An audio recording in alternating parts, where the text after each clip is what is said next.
These are 25 to 30 people who are unalived every single year on a stretch of asphalt that locals call Carnage Alley. This is Highway 11, Ontario's most dangerous highway, where extreme weather, deadly wildlife, and decades-old infrastructure create what one police officer called a perfect storm of dangerous conditions. Highway 11 stretches nearly 1,800 kilometers from Toronto to Rainy River, making it one of the longest highways in the world. But it's the northern sections, particularly between North Bay and Cochrane, that have earned this road its deadly reputation.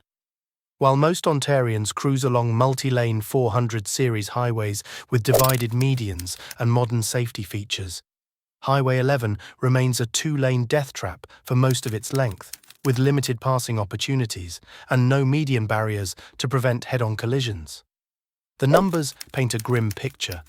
According to Ontario Provincial Police data, Highway 11 accounts for 15 to 20% of all highway fatalities in Ontario annually, even though it carries just a fraction of the province's total traffic.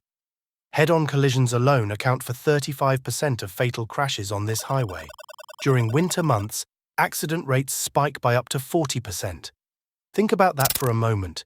Nearly half of all accidents happen during those brutal November to March months, when northern Ontario transforms into a frozen wasteland.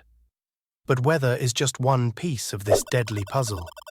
Every year, over 600 wildlife collisions are reported on Highway 11, and those are just the ones that get documented. Moose collisions are particularly lethal. When a car hits a moose at highway speeds, the animal's massive body often crashes through the windshield, crushing everyone inside. These aren't deer we're talking about. Adult moose can weigh up to 700 kilograms. That's like hitting a small car that's standing on stilts. The winter of 2023 was particularly brutal. Between December and March, 18 people lost their lives on Highway 11, 18 families destroyed, 18 sets of dreams and aspirations ended on a stretch of frozen asphalt. In January 2020, a severe winter storm forced a record 72-hour closure of the highway, stranding hundreds of travelers in remote communities with no way in or out. Here's what makes this situation even more frustrating. We're dealing with 1920s road design, trying to handle 2020s traffic volumes, as Brian Patterson from the Ontario Safety League put it. Highway 11 was officially designated in 1925, following ancient Indigenous trading routes through the wilderness. Some sections haven't been substantially upgraded since the 1960s. Let that sink in. We're asking modern vehicles traveling at modern speeds to navigate infrastructure designed when the Model T was still in production. The isolation of Highway 11 compounds every danger. There are stretches exceeding 100 kilometers with no cell phone coverage. Imagine being in an accident, injured, alone, in minus 30-degree weather, with no way to call for help. Emergency responders sometimes wait hours to reach accident scenes because of the vast distances involved. In urban areas, the golden hour, that critical first hour after a traumatic injury, can mean the difference between life and death. On Highway 11, you might not see help for 3 or 4 hours. Sergeant Kerry Schmidt from the OPP Highway Safety Division doesn't mince words. He calls Highway 11 a perfect storm of dangerous conditions, where weather, wildlife, and outdated infrastructure all combine to create a uniquely lethal environment. The economic impact is staggering too. Each highway closure costs between $800,000 and $1.2 million in lost productivity. That's money hemorrhaging from Northern Ontario's already challenged economy every time the highway becomes impassable. In 1998, after a multi-vehicle pile-up unalived 7 people, the government initiated a major safety review. It took another 14 years before any substantial action was taken. Between 2012 and 2016, $90 million was invested in safety improvements. That might sound like a lot, but spread across nearly 1,800 kilometers of highway, it amounts to minor band-aids on a massive wound. The winter of 2018 served as another wake-up call, with a record 32 fatalities. 32 people who left home and never returned. One North Bay resident told CBC News in 2023, "Every winter, we hold our breath when family members travel Highway 11. That's the reality for thousands of Northern Ontario families, treating a simple drive like a life-or-death gamble. Truckers have developed their own survival strategies. Informal CB radio networks warn each other about dangerous conditions ahead. They know which curves become death traps in freezing rain, which hills become impossible to climb in heavy snow, and which stretches are most likely to have moose wandering across in the darkness. This isn't official safety protocol. It's folk wisdom born from tragedy and near misses. The debate over what to do about Highway 11 has raged for decades. The obvious solution seems to be expanding it to 4 lanes with a proper median barrier. Studies show this would reduce head-on collisions by 80%. But the price tag is astronomical, with estimates ranging from $3 to $5 billion. Critics argue that the relatively low traffic volumes don't justify such massive spending. They point out that Southern Ontario highways carry 10 times the traffic. But here's what those critics miss. Highway 11 isn't just a road, it's a lifeline. For many Northern Ontario communities, it's the only connection to the outside world. When Highway 11 closes, entire towns are cut off from medical services, food supplies, and emergency help. The federal government seemed to recognize this when they secured funding in 2022 for a passing lanes project.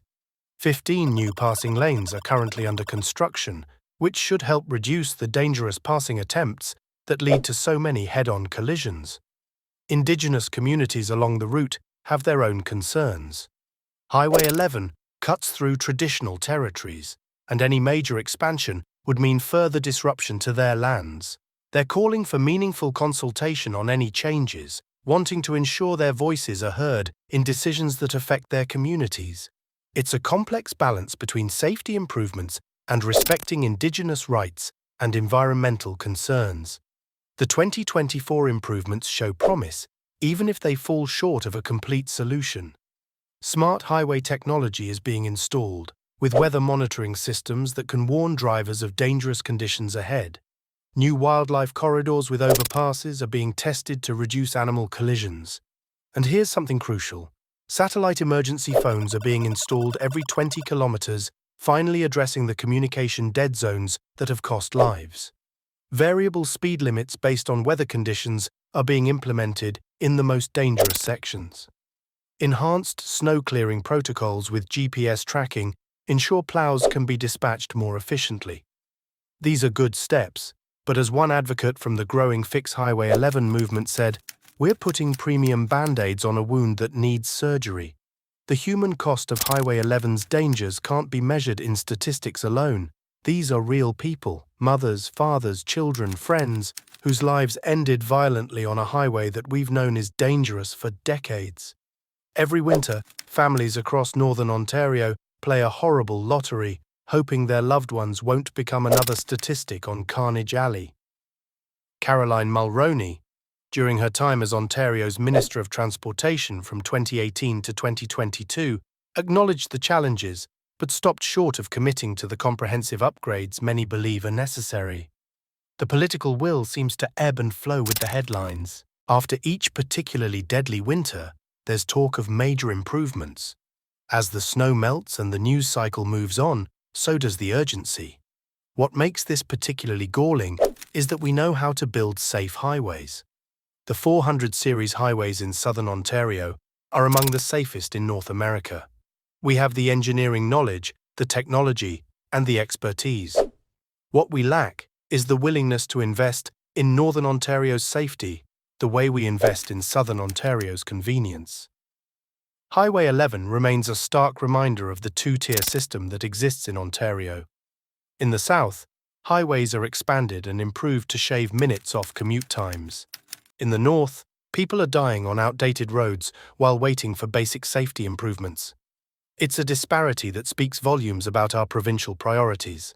Until comprehensive action is taken, Highway 11 will continue to claim lives. Every winter will bring new tragedies, new families destroyed, new calls for action that fade with the spring thaw. The question isn't whether we can afford to fix Highway 11, it's whether we can afford not to. Because behind every statistic is a person who deserved to make it home safely. Behind every economic impact study Is a family planning a funeral instead of a reunion? This is Ontario's most dangerous highway, not because it has to be, but because we've allowed it to remain that way. And until that changes, the people of Northern Ontario will continue to hold their breath every time someone they love sets out on Highway 11, hoping they won't become another number in next year's fatality report.